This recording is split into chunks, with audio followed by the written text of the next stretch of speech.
know that Almighty God really is in Africa. Because so many things that happen to them there, we don't have it here.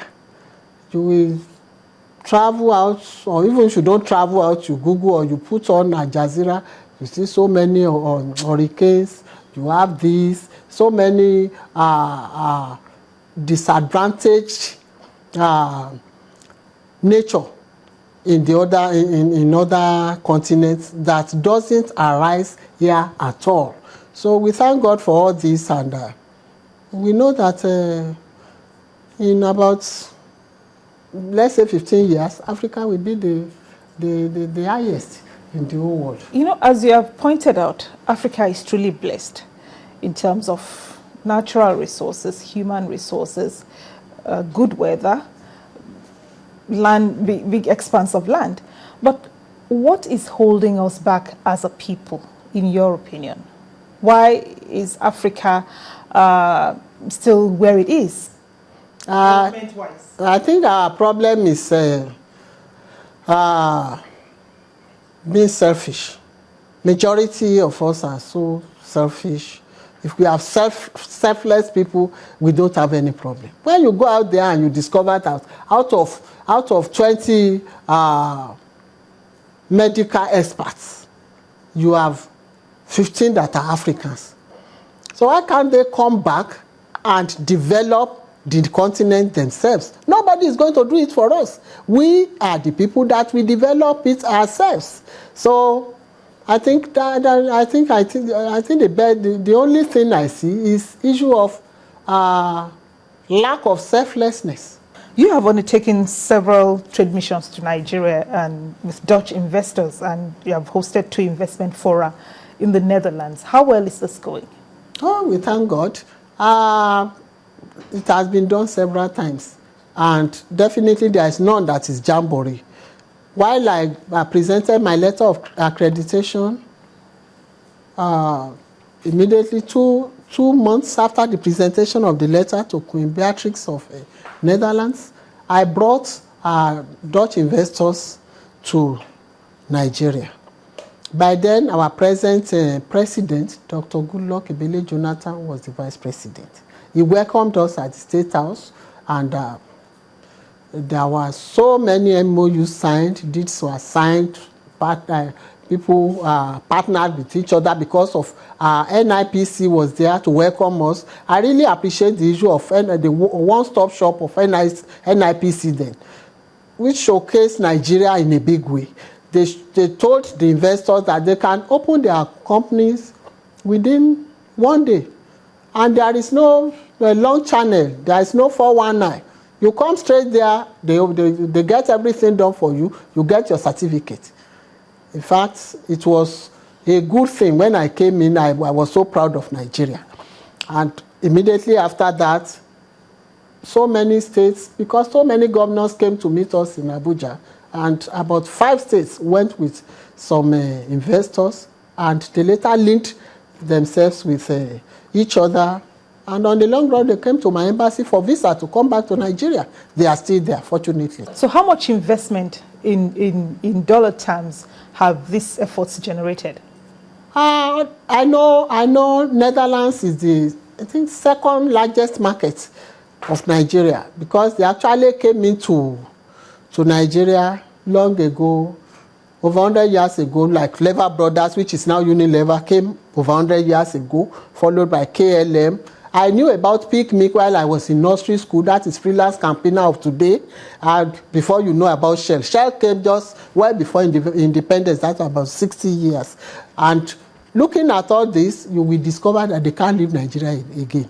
They are here permanently. So we want to add to this. That is why we now go into small-scale entrepreneurs, which we are now developing. And we have so many of them here. We have so many of them that are settled here. And thank God, I think the trade relation of Netherlands to Nigeria now was, as at last year, was 8 billion.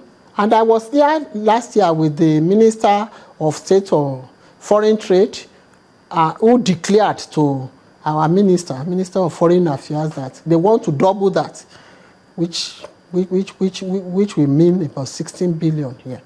And 2010, there was another trade and investment forum. We came, and that one was even really for agriculture. We focused agriculture in 2010, and MOU was signed in the office of the Minister of Agriculture then. They later sent officers and directors from Ministry of Agriculture to Netherlands to come and learn so many things, because they are big-time farmers. They don't have the land, but they have the technology to farm. So they came, and up till now, they are still working. They are still working together. And the last one was a fantastic one. It was attended by the Minister of Industry, Trade and Investment, Minister of Water Corporation, governors, Nasima, Man. So many investors came, and they met their counterparts there. During the bilateral meeting of the Minister of Trade and Investment of Nigeria and Minister of Foreign Trade of Netherlands, she declared to them that Nigeria is just fantastic, and they have now agreed that we can source 700 million euros, that they are going to release 700 million euros fund for small-scale entrepreneurs in Nigeria. So in what areas are these investments going to be? This new investment that is being attracted, in what area? Is it agriculture? Is it it's going to cover so many. Tourism? It's going to cover so many. Tourism is part of it. In fact, we are planning to have another forum, tourism forum in Netherlands. This one is going to cover agriculture. It's going to cover power and energy. It's going to cover water, because over there we live below sea level. They know how to control their water. They are dredgers. The Minister of Water Corporation was there. Water Resources was there herself. And she went and saw and really conquered and brought good things home to Nigeria. She promised to come back in July, because they have our counterpart has another thing to show her about water. In fact, this issue of flood that affected Nigeria is going to stop permanently after that visit. We'll look forward to that happening. What can Nigerian businesses offer to the Netherlands, and what are you doing to sensitize them to these possibilities? So many things they can offer to Netherlands. In fact, in Nigeria, we have everything. Unfortunately, the Minister of Industry, Trade and Investment told his counterpart that he wants us to have industrial park in Netherlands, and we want to have such industrial park in Nigeria, that wherever he goes, he used to see Chinatown. He wants to see that Chinatown. We are packaging that now, where only made in Nigeria goods will be sold.